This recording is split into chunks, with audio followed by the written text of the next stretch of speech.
Bonjour et bienvenue à cette 10e séance d'introduction juridique à la blockchain. Je m'appelle Juru Christian et je serai votre humble formateur. Aujourd'hui, nous allons parler d'un sujet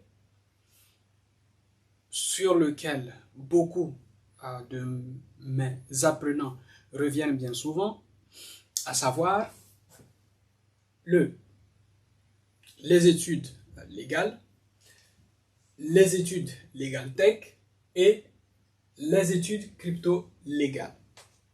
La question qui m'est très souvent posée, c'est celle de savoir est-ce qu'il y a une différence entre les trois formes? Alors,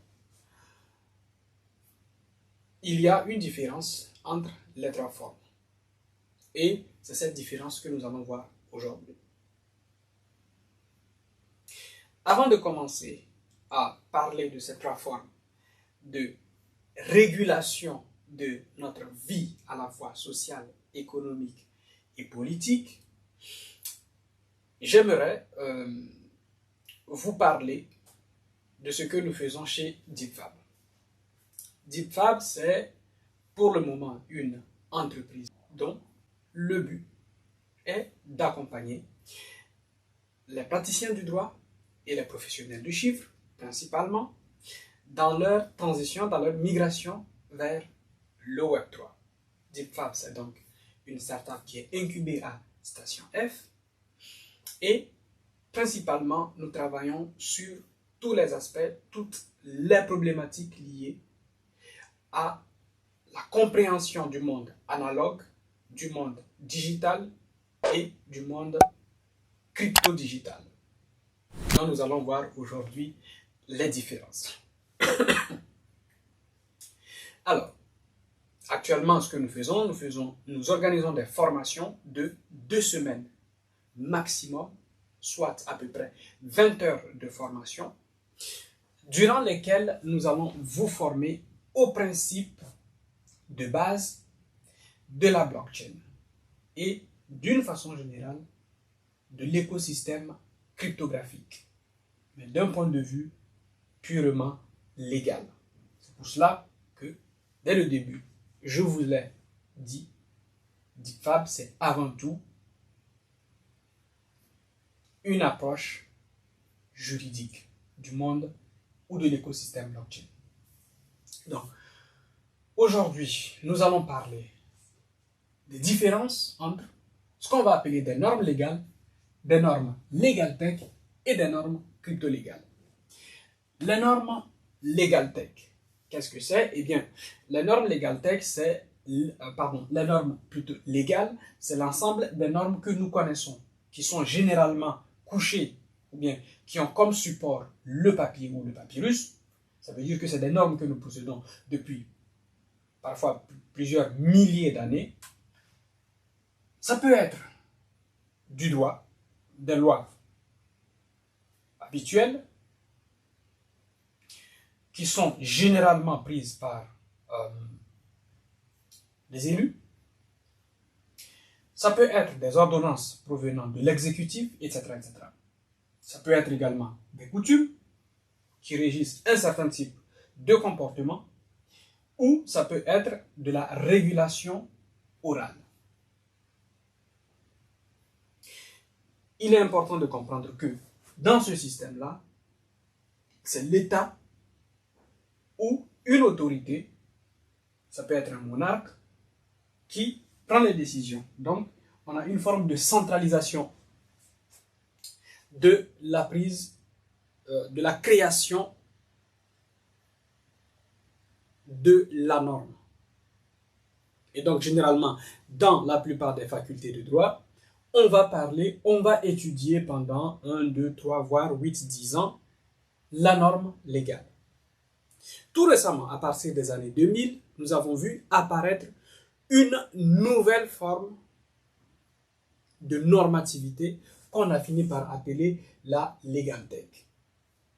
La différence entre les normes légales et les normes legal tech, c'est que leur origine est en lien avec l'apparition en 2000 de tout l'univers Internet. et principalement de ce que nous appelons aujourd'hui le cyberespace et les droits digitaux. Donc, qu'est-ce qui se passe dans cet environnement? Eh bien, on a des lois qui sont faites. Ensuite, ces lois sont représentées par des algorithmes qu'on va appeler des algorithmes de droits digitaux. Ces algorithmes vont plutôt être des représentations de normes légales, je dis bien représentation. Cette représentation de normes légales va suivre une structure bien définie qu'on va appeler la structure modus ponens. Qu'est-ce que cela signifie? Cela signifie que prenons par exemple deux propositions A et B, on va toujours se dire que si A existe, voici quelle sera l'implication de B. Exemple de droit digital que nous avons, votre carte bancaire. Lorsque vous allez retirer du cash dans un automate, on va mettre sur place un algorithme légal. Cet algorithme légal aura pour job principal de pouvoir s'assurer que la personne qui retire du cash a le droit de le faire. Donc, est propriétaire et de la carte et du cash qu'il retire. Donc, voici ce qui va se passer. On va poser A. A, c'est une personne possède la carte. Cette personne veut retirer une certaine somme d'argent. Cela va impliquer en B que cette personne possède le mot de passe qui permet de débloquer le compte. Ça, c'est ce qu'on appelle un algorithme de droit digital. Un algorithme légal. Ensuite, deuxième exemple, toujours en suivant la personne qui veut retirer son cash. Une fois que la personne a débloqué son compte, on revient à zéro et on dit ah, cette personne veut retirer par exemple 500 euros. La condition pour retirer ces 500 euros, il faut que cette personne ait sur son compte une somme équivalente ou supérieure à la somme qu'elle veut retirer. Et si la machine reconnaît que cette personne a le minimum ou supérieur à la somme qu'elle veut retirer, on part en B. Cela va impliquer que la machine va lui donner ses 500 euros. Ce qui sous-entend que si le mot de passe est incorrect en A, ou bien si la somme exigée est supérieure à la somme sur le compte en A, à chaque fois l'implication qu'on aura, ça va être un rejet. Rejet parce que faux mot de passe et peut-être blocage du système après 2 ou 3 essais. Rejet de la somme demandée et proposition de retirer une somme moindre que celle qui est demandée, etc., etc. Ça, c'est ce que nous appelons un algorithme légal. Et ça, c'est ce que nous trouvons dans tout ce qui est normes légales tech. Et donc, après cette structure modus ponens, nous avons une imposition du comportement. Ça veut dire que cette personne ne pourra agir que dans un ensemble de comportements bien prévus. À l'extérieur de ce comportement-là, l'algorithme légal est incapable de se comporter autrement, à moins qu'il ne soit l'objet de ce qu'on va appeler le piratage. Et donc, la régulation concernant la legal tech et les normes légales est beaucoup plus facile à appréhender parce qu'elle a une structure, une architecture étatique centralisée. Elle est compréhensible par les élus. elle n'oblige pas à avoir ce qu'on va appeler des skills ou bien des connaissances particulières.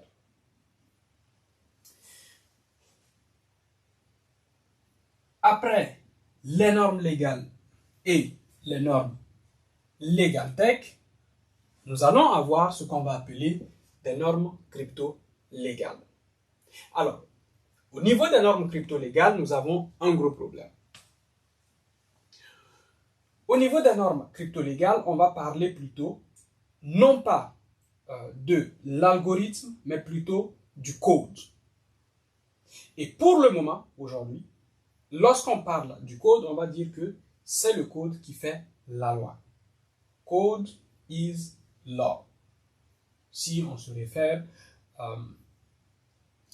à ma vidéo précédente où j'ai notamment parlé de deux auteurs qui ont parlé de code is law. Je parle de, par exemple, Lazy Lawrence. Et donc, ce qui va sous-entendre que on aura un code is law, ou alors un autre terme beaucoup plus proche de ce qu'on va appeler la réalité quotidienne, code in law. Alors, quelle est la différence entre code is law et code in law? Code is law, comme vous l'avez bien entendu, c'est le code qui va faire le droit, qui va faire la loi. Par contre, code in law, comme vous pouvez le voir ici en deuxième position, eh bien, on va faire en sorte que le code qui est rédigé, le code qui est préparé, soit équivalent aux normes légales ou Legal Tech qui ont été élaborées par des élus ou alors qui ont été ordonnées par l'exécutif. Et donc, cela va sous-entendre que nous aurons ce qu'on va appeler des normes crypto-légales. Par contre, la différence entre les normes crypto-légales et les autres normes, c'est que ici on va parler de conséquences en T, de la prévisibilité. On va mettre dans le code entier un certain nombre de conditions qui vont permettre de rendre prévisibles les conséquences à venir de l'exécution, par exemple, d'un contrat basé sur des normes issues à la fois de l'école traditionnelle, de la Legal Tech et de la crypto-légale. Cela va sous-entendre que on aura une auto-exécution. Si on a une auto-exécution, cela suppose que le système sur lequel est basée la crypto-légale, le système qu'on va appeler par exemple la machine virtuelle, dans le cas de la blockchain Ethereum, ça va être la machine virtuelle de Ethereum, et bien cette machine virtuelle va faire de l'auto-exécution. Elle va interpréter la norme crypto légale et ensuite l'exécuter. Et donc, on a toujours dans le même cas des normes qui sont basées sur des communautés. Et ces communautés sont en autarcie avec l'État. Pourquoi? Parce que ces communautés vont par elles-mêmes définir ce qu'on va appeler l'identité de la personne à l'intérieur du système, mais également, ces communautés vont définir les droits que possède la personne qui se trouve dans leur communauté. Et donc, ces communautés-là, c'est une nouvelle forme d'organisation que nous avions vu il y a à la 8e séance, ce que nous avons appelé les différents types d'organisations qui existent. Et bien, parmi ces organisations, nous avons les DAO, qui sont plutôt des organisations qui sont à la fois autonomes, mais également décentralisés. Ça veut dire que derrière, à l'entrée comme à la sortie, tout ou quasiment tout est géré par de l'intelligence artificielle qui va fournir les données nécessaires à l'exécution des conditions, par exemple, d'un contrat qui va s'exécuter lorsque toutes les conditions seront remplies. Et après exécution, on verra les conséquences prévisibles parce que la machine les aura interprétées dans un même sens pour tout le monde. Nous avons ensuite ce qu'on va appeler des organisations simplement décentralisées qui ne sont pas autonomes, donc qui dépendent de la volonté des humains. Eh bien, pour ce genre d'organisation de communauté, la machine va interpréter pour tout le monde le contrat tel qu'il est prévu et ce sera à chacun de s'impliquer ou pas pour l'exécution de ce contrat, tout en sachant que la machine va rapporter la façon dont chacun s'est impliqué. Supposons qu'une personne décide délibérément de ne pas exécuter la part de son contrat. Eh bien, cette personne est beaucoup plus facilement préjudiciable à une peine. Pourquoi? Parce que la machine va démontrer qu'à un moment bien précis, cette personne n'a pas voulu exécuter sa part du contrat. Malgré le fait qu'il y avait assez de données, ou bien que la machine a fourni à tous les mêmes données pour une bonne exécution du contrat. Et donc, on voit qu'il y a des systèmes qui apparaissent et qui sont autarciques par rapport à l'État. Et ces systèmes sont généralement des ensembles fermés.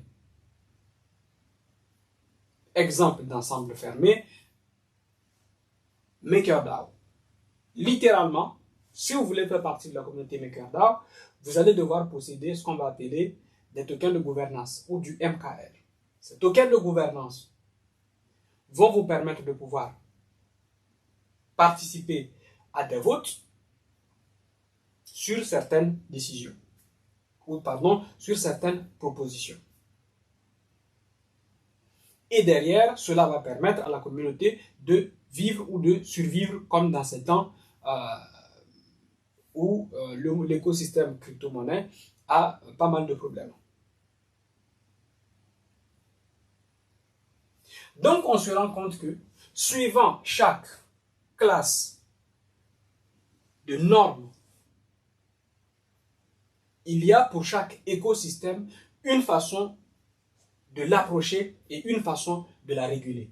Malheureusement, aujourd'hui, nos États sont incapables, ou du moins certains de nos élus sont incapables de comprendre qu'il existe une différence fondamentale entre les normes légales issues de l'ancien monde, dont le support était le papier, les normes legal tech issues du monde du transistor ou du chips, comme on le dit en anglais, et les normes crypto-légales issues à la fois de ce qu'on va appeler du monde du transistor, mais surtout du monde cryptographique. Et donc, il faudrait que nos élus comprennent la différence qui existe entre ces trois formes de régulation et s'impliquent à faire une différence importante à chaque fois qu'ils voudront réguler un de ces écosystèmes. En sachant que la finalité, c'est que ce dernier monde vienne s'accoupler aux deux autres pour créer ce qu'on va appeler un monde connecté, où on va parler par exemple d'objets connectés. Donc, mélanger le monde analogue, le monde digital au monde cryptographique pour ne faire qu'un. Je vous remercie pour votre attention. N'hésitez pas à poser vos questions dans les commentaires. Et moi, je vous dis À très bientôt pour une nouvelle séance de formation, d'introduction à la blockchain.